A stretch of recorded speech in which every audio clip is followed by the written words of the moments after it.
Hello दोस्तों, तो कैसे हाल चाल हैं आपके। आई होप आप बहुत अच्छे होंगे और पढ़ाई भी बहुत अच्छी चल रही होगी आपकी। और आप इसी तरह से कंटिन्यू मेहनत करते रहिए। तो हमने लास्ट वीडियो में कुछ फंजाई के क्वेश्चंस जो थे डिस्कस किए थे। आज हम उसके आगे का डिस्कस करने जा रहे हैं। और जिसमें हमारा पहला क्वेश्चन ये है कि फाइंड ऑड वन। हमको इसमें जो है ऑड फाइंड करना है। कौन सा? ऑप्शन ए दे रखा है फ्रेगमेंटेशन, ऑप्शन बी दे रखा है फ्यूजन, एंड ऑप्शन सी दे रखा है बडिंग, एंड ऑप्शन डी दे रखा है कोनिडिया। यह है डी ऑप्शन। तो हम सब फाइंड ऑड पूछा है इसमें। तो जो हमारा जो वेजिटेटिव रिप्रोडक्शन होता है फंजाई के अंदर, उसमें फ्रेगमेंटेशन, फ्यूजन एंड बडिंग ये तीनों इंक्लूड होते हैं। बट ये वाला जो है लास्ट वाला कोनिडिया, ये कोनिडिया जो होता है, ये जो होता है एसेक्सुअल रिप्रोडक्शन में होता है। कोनिडिया स्पोर जो बनते हैं वो सेक्सुअल रिप्रोडक्शन के अंदर बनते हैं। तो हमारा इसमें जो ऑड आएगा वो आएगा ऑप्शन डी। तो हमारा जो इसका आंसर होगा इस क्वेश्चन का वो होगा option D. Okay, and the next question है, in fungi asexual reproduction takes place by. Fungi के अंदर जो एसेक्सुअल रिप्रोडक्शन होता है वो किन स्पोर्स के थ्रू होता है, ये पूछा गया हमसे। ऑप्शन ए दे रखा है कोनिडिया, ऑप्शन बी दे रखा है जू स्पोर, ऑप्शन सी दे रखा है ऊ स्पोर, ऑप्शन डी दे रखा है बोथ ए एंड बी। तो हम जो है इसको एसेक्सुअल रिप्रोडक्शन बनाना है, और तो कोनिडिया से भी होता है, एंड सेकंड वन इज़ जू स्पोर से भी होता है, एंड ऑप्शन डी सी दे रखा है ऊ स्पोर से नहीं होता है। ये तो सेक्सुअल रिप्रोडक्शन का एक टाइप है। तो फंजाई के अंदर जो एसेक्सुअल रिप्रोडक्शन होता है वो कोनिडिया, स्पोरेंजियो स्पोर एंड जू स्पोर। तो इसमें हमको दो ऑप्शन दे रखे हैं, कोनिडिया एंड जू स्पोर। तो हमारा आंसर जो होगा वो होगा both A and B. Again ये डी है, बोथ हमारा ऑप्शन होगा डी। ये डी है। Okay, and the next question है हमारा, find correct about sexual reproduction in fungi. Sexual reproduction के बारे में हमको बताना है फंजाई के अंदर। ऑप्शन ए दे रखा है जू स्पोर, ऑप्शन बी दे रखा है एस्को स्पोर, ऑप्शन सी दे रखा है स्पोरेंजियो स्पोर, ऑप्शन फिर ये अगेन जो सी नहीं है, ये हमारा ऑप्शन जो है डी है। ओके, तो आप इसको समझ लेना, ये सी नहीं है, डी है। तो ऑप्शन डी दे रखा है बोथ ए एंड बी। तो फाइंड हमको करेक्ट बताना सेक्सुअल रिप्रोडक्शन के बारे में। तो जू स्पोर तो ये ए सेक्सुअल रिप्रोडक्शन से वो के थ्रू बनते हैं, ये इसके स्पोर। एंड सेकंड वन दे रखा है एस्को स्पोर जो होते हैं सेक्सुअल रिप्रोडक्शन में बनते हैं। एंड थर्ड दे रखा है सी दे रखा है स्पोरेंजियो स्पोर। तो स्पोरेंजियो स्पोर भी सेक्सुअल रिप्रोडक्शन में बनते हैं।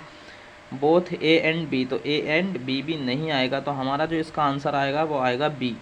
हमारा इस क्वेश्चन का जो आंसर आएगा वो आएगा बी, क्योंकि जो सेक्सुअल स्पोर्स बनते हैं वो oospore, ascospore and basidiospore बनते हैं।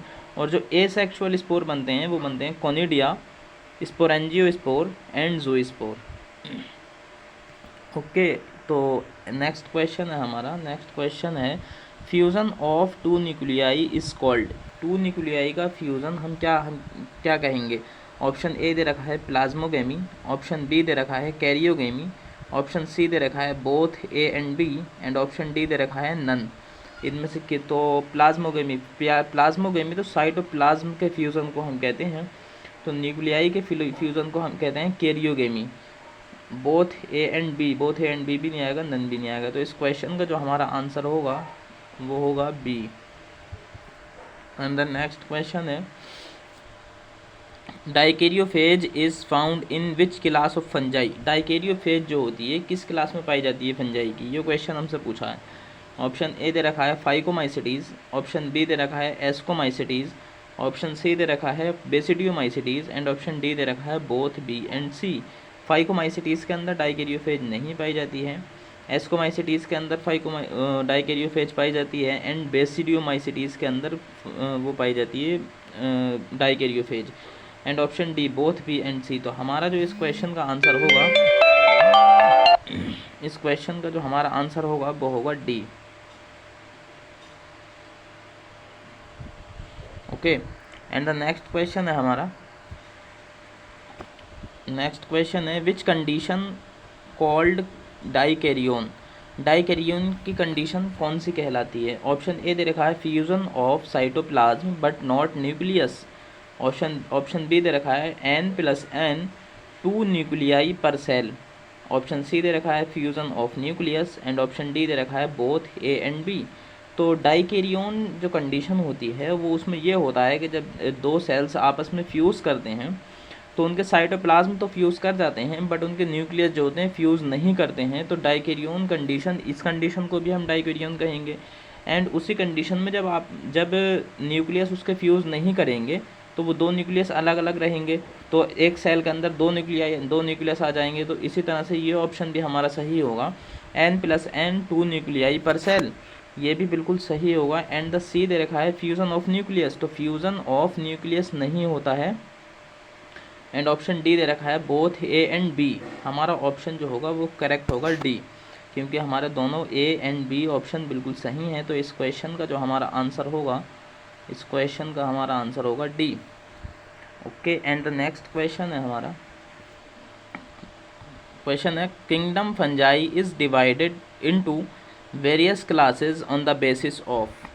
किंगडम फंजाई को जो हमने क्लासेस के अंदर डिवाइड किया है वो किस बेसिस पे डिवाइड किया है वो हमको बताना है। ऑप्शन ए दे रखा है morphology of the mycelium, mycelium की मॉर्फोलॉजी के बेसिस पर। ऑप्शन बी दे रखा है मोड ऑफ स्पोर फॉर्मेशन के बेसिस पर।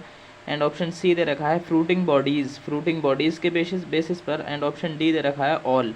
क्या इन सभी को हमने इंक्लूड किया है किंगडम फंजाई को वेरियस क्लासेस में डिवाइड करने के लिए? तो हमारी जो NCERT में दे रखा है वो मॉर्फोलॉजी ऑफ द माइसीलियम भी दे रखा है, मोड ऑफ स्पोर फॉर्मेशन भी दे रखा है एंड फ्रूटिंग बॉडीज़ भी दे रखा है। तो हमारा इस क्वेश्चन का जो आंसर होगा वो होगा डी, आंसर होगा डी। आई होप आपको ये क्वेश्चन समझ में आए होंगे, और जब समझ में आए तो आप इसको वीडियो को लास्ट तक देखें और लाइक कर दें एंड सब्सक्राइब कर दें। Okay, thank you.